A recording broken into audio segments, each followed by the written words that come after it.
na isa po sa magpapahayag sa oras pong ito. Amen. Praise the Lord. God bless you, beloved brother, to the preacher. Bago ang lahat, maminamahal, ako may nagpaabot ng mataas sa puri, pagluluwalhati, pagsambay sa ating pinakamahal na Panginoon Jesucristo po lamang. Praise the Lord. At dobling paggalang po sa ating minamahal at kalanggalang na Evangelista, Willie Almeida, na siya ang propeta ng ating pinakamahal na Panginoon. Praise the Lord. Hallelujah. At bilang pag-alaala sa mga turo at aral ng ating minamahal na isang pastor, Linus Almeida, sa kanya magininto ang aral, praise the Lord, and din sa kalang mga beloved children, na kung saan sila ngayon ang patuloy na ginagamit ng mahal na Panginoon upang pangasiwaan ang balang na gawain sa buong daigdig, kaya narapat sa galang at respeto. And then ako yung mabati ng magandang gawi po sa lahat na makasamang ko ng mga manggagawa, mga beloved preachers, or the preacher, beloved brethren, at sa lahat na nanonood ngayon sa ibang bansa, sa mga televiewers natin. Kuya, bumabati ng magandang gabi na po sa inyong lahat at happy 24 years anniversary na po, paminamahal. Dalawang na paminamahal ko, ang natin, medyo matagal-tagal na rin. So patuloy natin na inaalaala mo yung mahal ko, itong mga himala ginawa ng Diyos sa kapamagitan po ng pangunguna ng ating beloved pastor doon sa Talipaw, Hulusulo, maminamahal. So ito po ang nagbigay, bagamat mayroong mga himala na ginawa ang Diyos bago ang Talipaw, ngunit ito ang pinakamalaking himala na ginawa ng Diyos sa buong daigdig, maminamahal, para maalaala natin lagi, maminamahal ko, ang kapangyarihan ng ating mahal na Panginoon, na walang ibang Diyos na makapangyarihan kundi ang ating pinakamahal na Panginoon Jesucristo po lamang. Praise the Lord.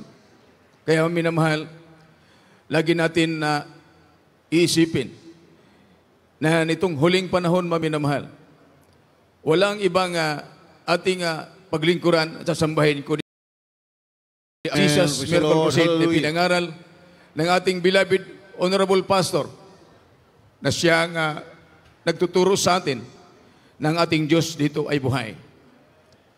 Naalala ko pa, maminamahal, nung binaril ang ating malapastor doon sa Hulusulo.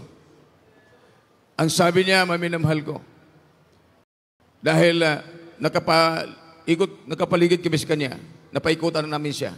Ang sabi niya sa amin, huwag kayong matakot. Buhay ang Diyos natin.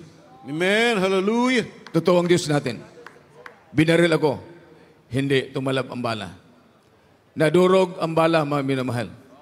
So, doon, parang tumatag ang aking pampalataya, pagtitiwala sa Diyos, na pakiramdam ko nung time na minamahal ko, na parang bakal na ang katawan ko, mga minamahal. Bagamat ako'y maliit nung time na yun, dahil payat na ako, mga minamahal, dahil ako'y nag-ayon ng 40 days, mga minamahal ko, nung kami umakyat sa Talipaw. Ngunit, nawala ang takot ko, mga minamahal ko, nung time na yun, dahil sa nangyari nung panahon na yun sa ating beloved pastor.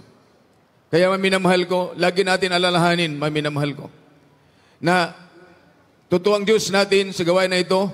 Amen. Na kung tayo ay patuloy na sincero na maglingkod sa Diyos, zero naman ang palataya sa Diyos, maminamahal.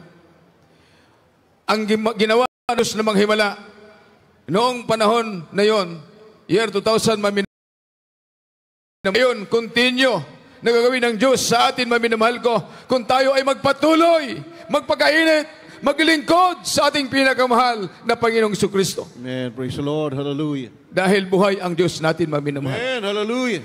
Dito, nakita natin, maminamahal, kung paano pinapakita ng Diyos ang ating beloved Colonel, maminamahal ko, Ariel. Nagpatutuo rin siya dahil siya nandoon ng time na yon. Nakita nila ang mga himala. Kami nagpatutuo, maminamahal ko. Totoo ang nangyari sa amin. Binabaril kami, binubomba, ngunit ang bomba nandiyan na sa aming bulubungan, maminamahal ko. Ngunit hindi natuloy. Lumalayo ito, maminamahal ko. Doon pumuputok sa malayo. Praise the Lord. Hallelujah. nagpakita lamang na ito ang Diyos natin. Amen. Buhay ang Diyos natin. Amen. Kaya lagi natin itanim sa ating alaala, mga minamahal, na kung anuman ang dumarating sa atin, mga pagsubok, hirap, ang ating tandaan, ang Diyos natin, totoo buhay, ating matatawagan. Amen. Praise the Lord. Praise the Lord. Kaya mga minamahal ko, ito lagi natin nilaalaala.